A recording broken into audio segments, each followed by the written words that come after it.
Gram panchayat राज डट्टा पुरसौली के ग्रामीण जनता को हार्दिक शुभकामनाएं। मैं चंद्रिका प्रसाद राय 2001 से 2005 तक आप लोगों को दिए हुए आशीर्वाद को मैंने ढोते लाया। वह 5 साल मुखिया रहकर पूरे पंचायत के चौमुखी विकास करने का काम हमने किया और आप सबों का आशीर्वाद मिलते आ रहा। आज भी हम इस पंचायत में चुनाव दौरान में हैं और प्रत्याशी के रूप में हैं। आप बड़े बुजुर्गों से, छोटे नौजवान साथियों से, माताओं और बहनों से आग्रह है कि मुझे एक बार और सेवा का मौका देने का काम किया जाए, जो कि हम पंचायत को अच्छी तरह से विकास का काम करा दें।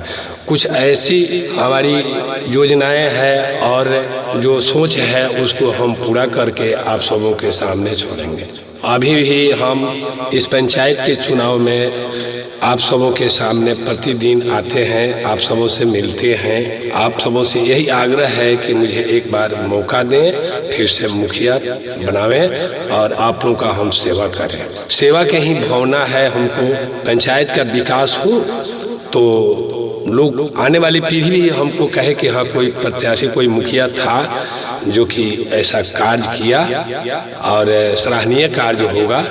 कुछ अधूरा कार्य है जिसको पूरा करने की मुझे श्रद्धा है कि आप सबों का आशीर्वाद होगा तो उस कार्य को पूरा कर दूंगा। पार करेंगे सबकी नैया अब की बार चंद्रिका भैया।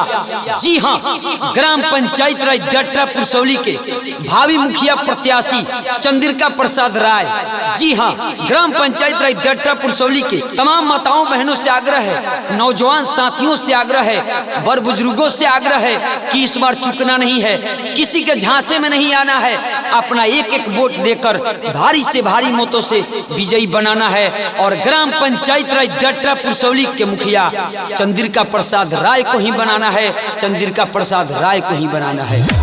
चंद्रिका भैया जिंदाबाद जिंदाबाद जिंदाबाद। चंद्रिका भैया जिंदाबाद जिंदाबाद जिंदाबाद। चंद्रिका भैया जिंदाबाद जिंदाबाद जिंदाबाद। चंद्रिका भैया मत घबराना, तेरे पीछे सुनी भैया हमार एगो बात, हमको हिले जोड़ी के हाँ, हमको हिले जोड़ी के हाँ। सुनी भैया हमार एगो बात, हमको हिले जोड़ी के हाँ। सुनो झांसा में न अइह सीधा बुथावा पजइह, सुनो झांसा में न अइह सीधा बुथावा पजइह, ई देखावे के बा चंद्रिका भैया के अब की जितावे के बा, अब की इन्हीं के मुखिया बनावे के बा। चंद्रिका भैया के अब की जितावे के बा, अब की इन्हीं के मुखिया बनावे के बा। चंद्रिका भैया जिंदाबाद जिंदाबाद जिंदाबाद। चंद्रिका भैया जिंदाबाद जिंदाबाद जिंदाबाद। चंद्रिका भैया जिंदाबाद जिंदाबाद जिंदाबाद। चंद्रिका भैया मत घबराना, तेरे पीछे सारा जमाना। पूरा पंचायत में कोरी है विकास हो, अब की रची है इतिहास हो। डट्टा पुरसौली के होवे ई लाल हो, जीती के कोरी है ई तो कमाल हो, जीती के कोरी है ई तो कमाल हो। पूरा पंचायत में कोरी है विकास हो, अब की रची है इतिहास हो। डट्टा पुरसौली के होवे ई लाल हो, जीती के कोरी है ई तो कमाल हो।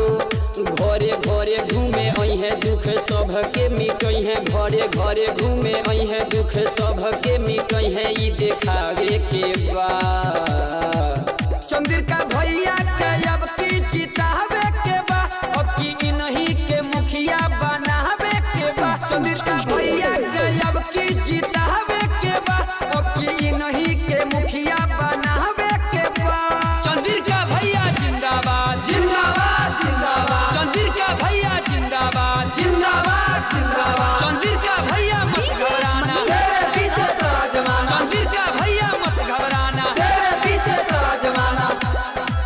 चाचा चाची भैया भौजी करना अब संकोच हो, सुन सोची विचारी के दीह अब कियापन वोट हो, अब कियापन वोट